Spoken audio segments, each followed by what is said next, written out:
Small and medium-sized businesses definitely face some challenges when it comes to providing charging infrastructure for employees. And I firmly believe that charging at the office is a solid place to charge for a number of reasons. First, there's the practical side of things. If you have a plug-in hybrid and you have a reasonable commute in America, you may need to charge at the office in order to stay in EV mode. And if we all believe that emissions should be reduced, then employers need to really jump in the game here and help provide some charging infrastructure, whether that's free charging or subsidized charging, or you're just passing the cost along to the employee. I do think that charging at the office is a great idea. Then there's the power blend. When you take a look at a 24-hour cycle in a state like California, where we have the most EVs and plug-in hybrids in the US, the greenest time to be charging an EV is not at night at home. It's actually during the early daylight hours at the office, because this is when solar energy statewide is ramping up and the other less green sources of energy are still at a low roar, and demand is not terribly high because we don't have the heat load from air conditioning during the day until maybe about 1 o'clock. And at that point in time, definitely you want to stop charging so that way you can save the grid, etc. And you're also not going to be consuming as much fossil fuel energy because those sources do have to ramp up that part of the day in order to help satisfy demand. So greenest hour really is going to be during those early daylight hours in California especially, and that's when those cars are going to be at the office. But small and medium-sized businesses have some challenges when it comes to actually integrating charging solutions for the office. I'll talk about some of the physical challenges in just a second. The front of our office complex is really where I wanted to provide charging because this is where I prefer to park, and I thought it might be a good idea if we ever decided to want to provide charging for customers as well. You can see we have our long-term Mitsubishi Outlander plug-in hybrid right over there, the Kia EV6, a Volvo S60 plug-in hybrid that's in for testing as well over there. So this would have been a pretty convenient place to put it. However, it also would have been the most expensive because the power is not happening in the front of the office. It's happening back here in the warehouse next to the CNC milling machine, etc. This is where we find the electrical panels. We also have the transformer for the office as well right back here. And this is in the warehouse, so we have a roll-up door. That meant that this would, of course, be the most rational place to be charging an EV, right like this Mercedes-Benz EQE AMG.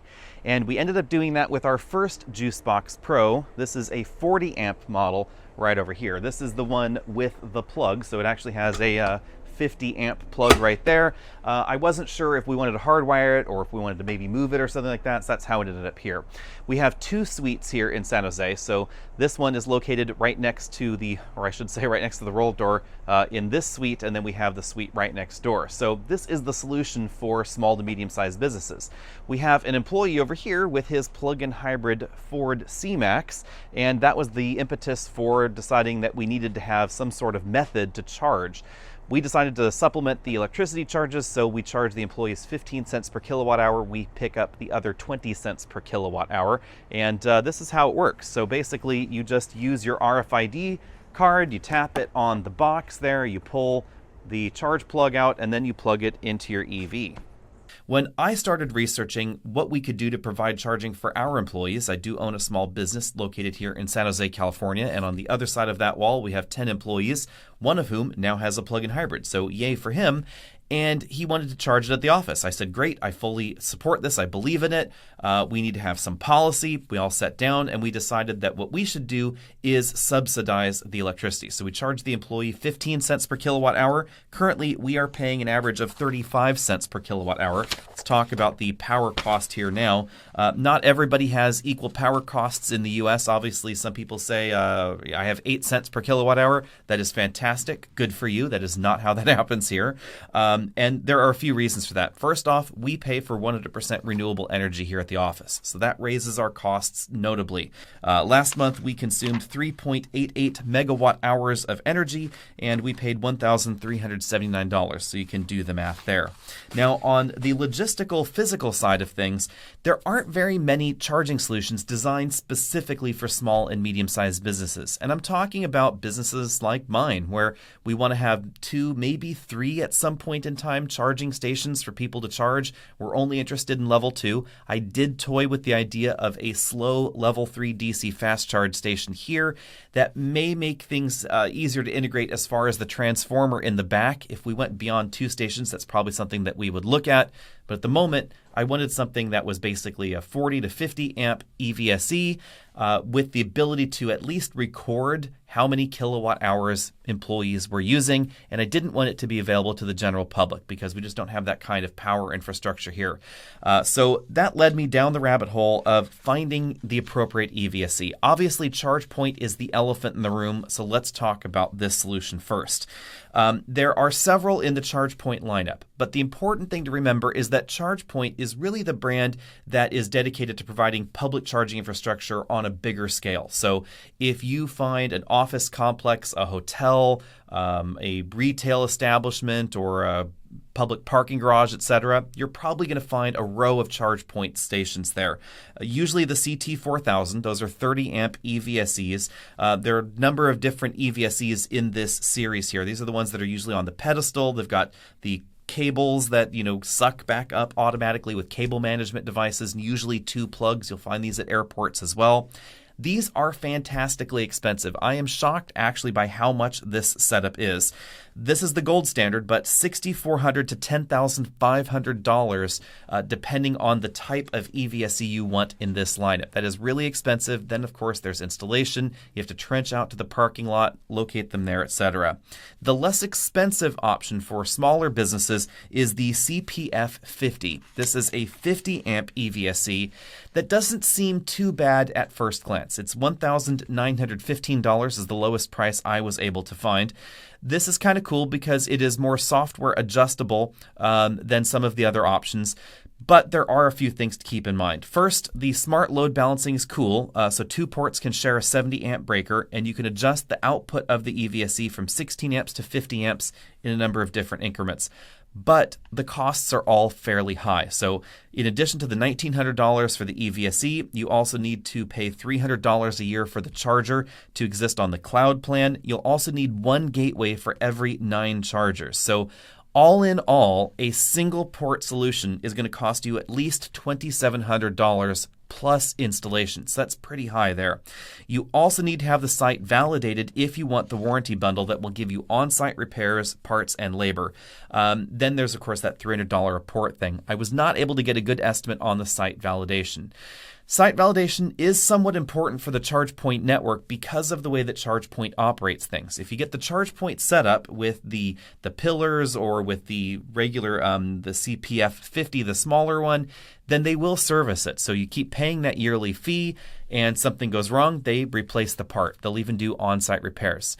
That is critical when it comes to the wear and tear on the J1772 connector. They do wear out. I actually have one in the back that is worn out right now, and we're replacing that one with a new EVSE. I'll get to that one in just a moment. So definitely higher costs here, but integration with the Chargepoint network is handy. You don't have to have a different app on your smartphone. You just have that same Chargepoint app. If you have the Chargepoint card stored in your wallet, for instance, you can just pull up your wallet here and you have your Chargepoint card right there, and you just double tap on the thing and you can charge your vehicle very, very smoothly, very easily without worrying about various things.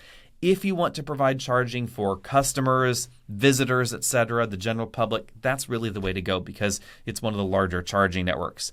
Now, say you want to spend a little bit less money. Then that comes along to really the last 2 solutions that I was able to find out there. The first one is Turn On Green. They're a company seemingly headquartered here in California, and Enel X. Enel is actually the 2nd largest electric utility in the world. They're an Italian company. They were the Italian power utility. They were privatized, and now they're diving into other energy products. But let's talk about Turn On Green first. Turn On Green has either a 7 or an 11 kilowatt network charger. The 11 kilowatt charger is the one that I was looking at because I wanted to A, charge faster, and B, it has an LCD on it, which is pretty darn nifty. I talked with them for a reasonable amount of time since they are local. I was really torn as to which device to use. They have somewhat short cords. That is definitely something that ended up being a problem for me. The 11 kilowatt unit has a 16-foot cord, which is on the short side. Most of the options out there have 25-foot cords, and especially for small to medium-sized businesses where parking situations may not be ideally located and you're not putting columns in the parking lot, this could be a bit of a trick. The box is also physically on the large side, so it does take up a bit of room there. I like the fact that they have adjustable current and on on-screen diagnostics as well. The on-screen diagnostics makes it a lot easier to tell what on earth is going wrong with this thing, especially if you're a business that tries to do a lot of work yourself. These can connect via either Wi-Fi or 4G native. Both of those are built in, but they're expensive. So $1,595 to $1,964 depending on options, plus, of course, the service charges for connectivity later. The 4G connectivity is very handy, but it's going to be expensive in the long run. Now, if you don't have good Wi-Fi coverage wherever you're providing charging, then the cellular options are really going to be the only way to go. That brings us along to the option that we ended up choosing. UPS just delivered this yesterday. It's a JuiceBox Pro 48. The Pro is the important part. You'll notice it looks very much like the rest of the JuiceBox lineup, except that it has a barcode here and a little scanner section for the RFID cards. You can buy the RFID cards really inexpensively in a pack of 10, and then you can assign them to employees, to vehicles, etc., and then you can record who's charging. We have the same sort of display right down here, cable management going on right there. You can get these either in a hardwired version, which this is because it's the 48 amp version, or you can get ones with a plug. So depending on the kind of install that you want to do, you can do that. We also have the ability to lock it on with this key here, so that way you can not worry about security. So if you're worried about running off with someone, etc., you can actually mount it to the wall and then use that key lock to lock it in place. We have the 25-foot cord. It's fairly flexible with a fairly standard J1772 connector end on there. Pull that off there. We haven't had any problem with this version of the J1772 connector. It does appear that this is built a little bit better than the first JuiceBox that we bought quite some time ago. Oddly enough, I've ended up having a number of different JuiceBoxes because I ended up coming back to them time after time because of their pricing. The original JuiceBox models were fairly inexpensive, the ones in the metal box. Then some of them got a bit more expensive and I went a different direction. I actually had some open EVSEs for a while. But when it came to the business side of things and needing something for the company, this ended up being a really great deal for a number of reasons. The first one is this is the 48 amp version. It's only $1,576. So it is definitely less expensive than the Turn On Green and less expensive than the Chargepoint device. This one supports not only load balancing, but also adjustable current output, and it's all software done. So you don't have to twiddle any dip switches on the inside, etc. In fact, you don't even have to open it up to install it because this is the hardwired version, and it comes with this pigtail already right from the factory there. Then there is the yearly charge. You actually have two different software versions available on the JuiceNet enterprise platform here. $95 or $150 per station per year. And if you just want one, you just have to get one, rather than the Chargepoint devices where you have to buy the gateway that can support up to 9 devices, etc. This is a lot more cost effective.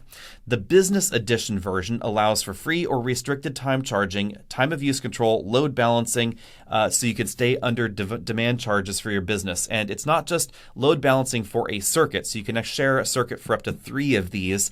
Also, it will support 5 or 10 or 20 of them, so that way you can be sure if your business has to pay demand charges for your utility that you are under that demand charge window. The Enterprise Edition of the software package is $150 per EVSE per year, so about half the price of the Chargepoint solution.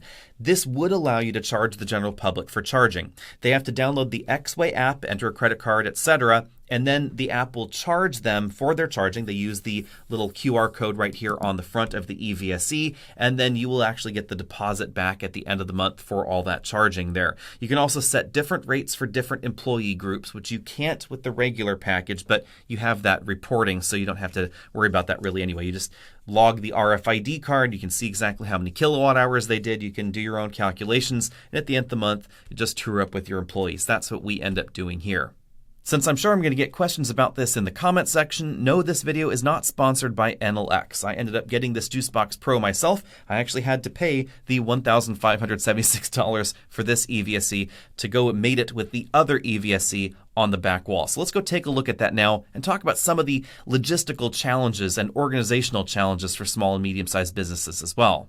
Logically, cost is a big reason that we went in this direction. When we initially talked with our commercial landlord, they were fairly supportive, but their idea was actually to put charging islands with those Chargepoint EVSEs all along the back of the building, or along the front of the building, or along this other side right here. Any of those options would have cost us a lot more because the charging stations were definitely very expensive. We would have had to have trenched out here, run more electric lines, etc. All of the costs associated with that would have been fairly high. But fortunately, our commercial landlord in this space was actually okay with us doing this solution right here because it's sheltered under the area of the roof up there. It's contained within our loading dock area, so they thought that was just fine. Unfortunately, we used to be in an office park where that was not fine, so we actually had to pull the EV into the building through the roll-up door and charge it inside every day. So lots of businesses to have different hoops to jump through versus residential installations where you have no problem doing whatever you want to in your garage as long as you can get a permit for it, etc. So let me know what you have done with your small to medium-sized business, and what do you think of the JuiceBox solution? It's not as well integrated as the Chargepoint solutions out there because obviously you can't use the same app, you can't use the same cards and key fobs, etc. But I like the fact that it is so much less expensive and just easier to deal with. And if you wanted to go to the next step and actually charge your customers for charging or provide free retail charging, etc., you can do that with this solution and still monitor it as well. But the cost for me was the ultimate reason that we ended up in this direction. Thanks for watching, and I'll see all of you later.